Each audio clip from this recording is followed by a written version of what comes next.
Muhammad had an adopted son named Zaid bin Muhammad. He would like to marry off Zaid. Zaid, I would like to marry you with Zainab. I think she would be a great wife for you. Yes, Rasulullah. Let's go to her place.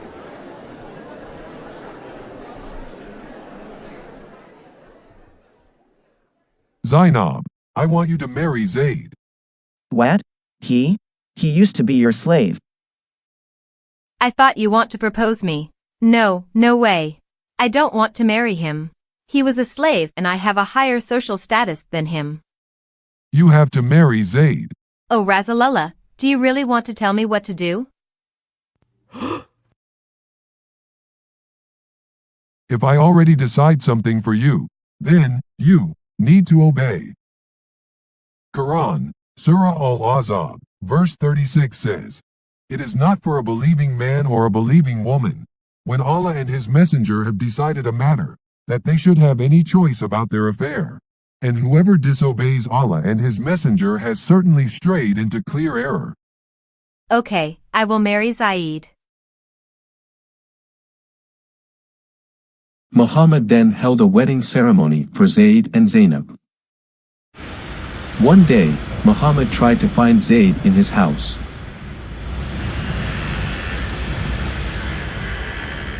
Zaid, are you there? But Zaid was not at home.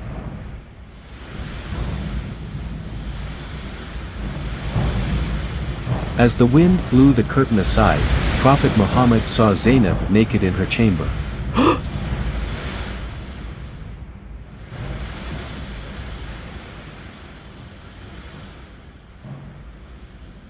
MashaAllah. Oh, Rasulullah.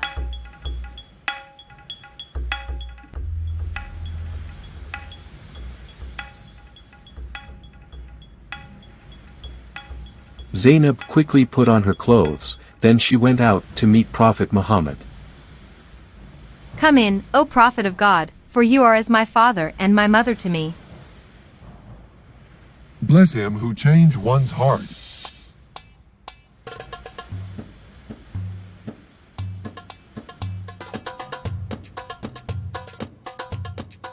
History of Tabari, Volume 8, Page 4, explains that Muhammad saw his daughter-in-law naked. Zainab was in her chamber, undressed, and admiration for her entered the heart of the Prophet. After seeing his daughter-in-law naked, the Prophet fell in love with her. This is according to Tafsir al-Jalalain, Quran, Surah Al-Ahzab, verse 36. Then on one occasion, the Prophet caught sight of her and felt love for her. When Zaid came home, Zainab told him about Prophet Muhammad's visit. Your dad came here when you were out. He met me instead. Oh, and then, what happened? Nothing happened. After finding out you were not here, he left. Is that it? Oh, before he left, he said, "Bless him who changed one's heart." What does it mean? I don't know. Having lived with the Prophet Muhammad since childhood, Zaid certainly knew very well his father's character and personality.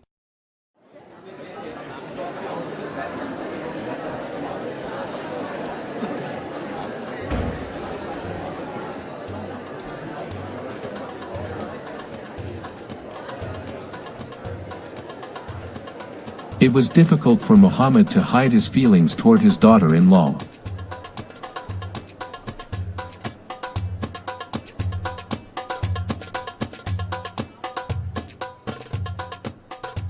When Zaid found out about what was going on, he disliked how his adopted father felt about his wife. Look at them.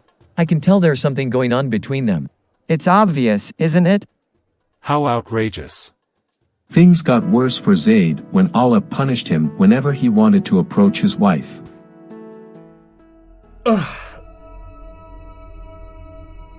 Ouch, it hurts. My private part is swollen so bad, it hurts.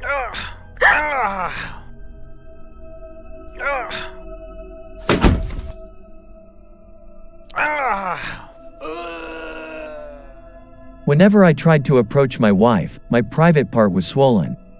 I couldn't function as a husband and I was in pain. Bro, I think maybe Allah did that to you. He tried to preserve Zainab for your father. Tafsir al-Qurtubi, Al-Jamili Akam, Volume 7, page 139. Quran, Surah Al-Azab, verse 37. Allah did the following to my husband, Zaid bin Muhammad. Zaid's penis started to swell so he can't make love with me. Zaid decided to meet his adopted father, Muhammad. Rasulullah, perhaps Zainab has excited your admiration, so I will leave her. What is wrong? Has anything on her part disquieted you? No, by God, nothing she has done has disquieted me. Keep your wife to yourself. Don't separate from her. And fear Allah. But actually, Muhammad hid his desire toward Zainab. Oh, I can't forget how she looked in her room that day. I'm afraid people will start to notice this. Oh, wait. Allah sent a message to me. Quran, Surah Al-Azab, verse 37. And, remember, O Muhammad, when you said to the one on whom Allah bestowed favor and you bestowed favor, keep your wife and fear Allah, while you concealed within yourself that which Allah is to disclose. No need for me to conceal my feeling, since Allah will disclose it anyway. Since then, Muhammad did not stop Zaid anymore.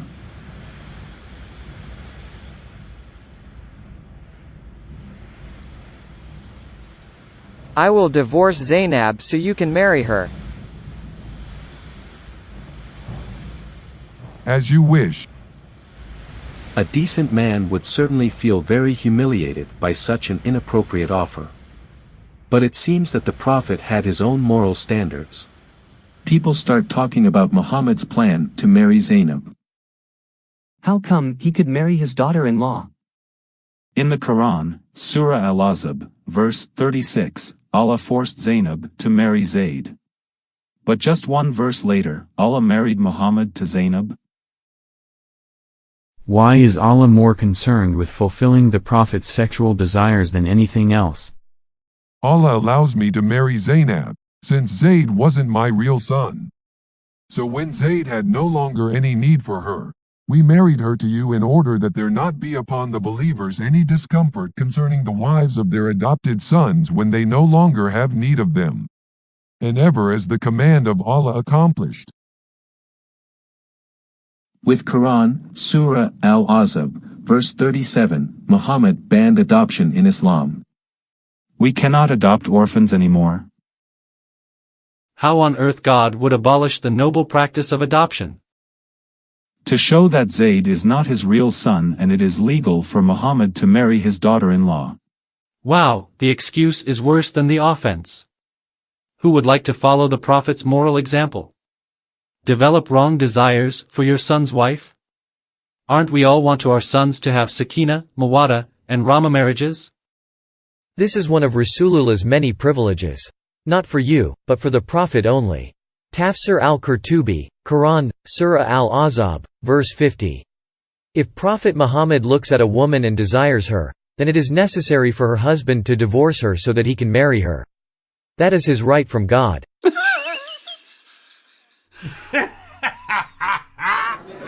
A marriage celebration was held for Muhammad and Zainab.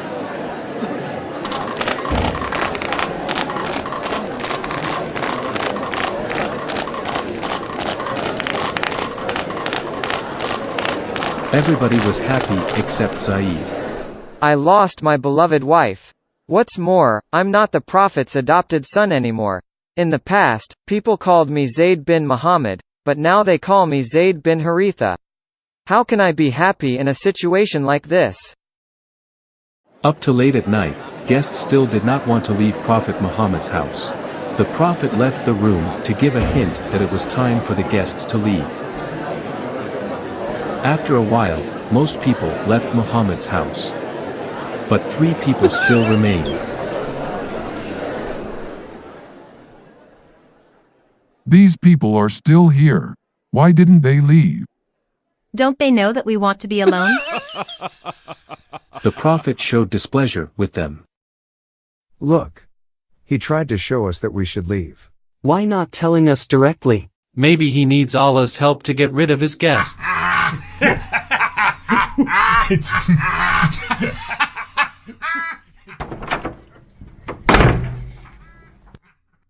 At last, what am I supposed to do? Ask them to leave? People just have no manner. Here is the verse to get rid of guests who stay for too long in your house. Quran, Surah Al-Ahzab, verse 53. O you who believe, do not enter the homes of the Prophet, unless you are given permission to come for a meal, and do not wait for its preparation. And when you are invited, go in. And when you have eaten, disperse, without lingering for conversation. This irritates the Prophet, and he shies away from you, but God does not shy away from the truth. Even after the wedding, people continued to talk negatively about Muhammad's marriage to Zainab. How could he have the heart to cancel Zaid's adoption? That's right. Doesn't he remember in the past when he swore in front of the Kaaba to take Zaid as his own son? In our culture, once we adopt someone as a child, then that person becomes a member of our family for life. For life. Muhammad felt the need to stop people talking about the disgrace he had done to Zaid. I have to do something. Zaid led the Muslim army to attack Basra. Take over Byzantine power there. Be the flag bearer. Yes, Rasulullah. Zaid led 3,000 Muslim soldiers to Basra. The other two commanders of the Muslim army were Ja'far bin Abi Talib and Abdullah bin Rawaha. Is your private part still swollen? Just shut up. Zaid led his army from Medina to Basra, which was located in the Shem or Syria region. The Byzantine force intercepted them at a village called Muda.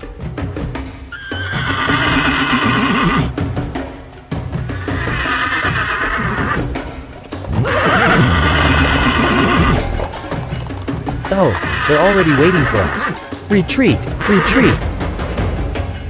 Loose!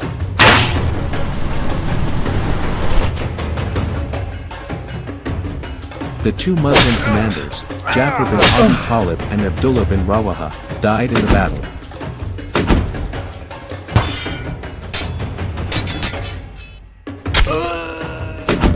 In the past, by Muhammad's order, Zaid used to attack and rob Quraysh merchants who were easy targets. This time, he dealt with a real powerful army.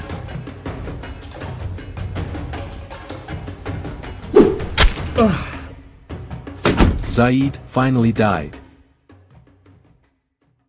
Let's compare the love story of the Prophet Muhammad and Zainab with the incident that happened to King David, which is written in the Bible, 2 Samuel, chapters 11 and 12. Just as the Prophet Muhammad lusted for Zainab, King David also had a passion for Bathsheba, the wife of an Israeli soldier named Uriah. King David then removed Uriah so that he could marry Bathsheba. The true God of the Bible, Yahweh, does not compromise his holiness with David's or anybody's sins, even when David was his chosen king. He severely chastised and punished King David. 2 Samuel, chapter 12, verse 10. Now, therefore, the sword shall never depart from your house. Consequently, David repented in tears in Psalms, chapter 51, verse 1 to 3 and 10. Have mercy upon me, O God, according to your unfailing love. Yahweh condemned covetous sexual desires for another man's wife.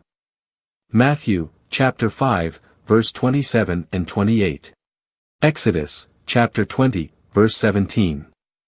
Thou shalt not covet thy neighbor's wife. On the other hand, the God of the Quran, Allah subhanahu wa ta'ala, never punished Prophet Muhammad, no matter how sinful he was. Allah cooperated with the Prophet to realize his evil desires, through various verses of the Quran which justify the destruction of the household of his own son and daughter-in-law.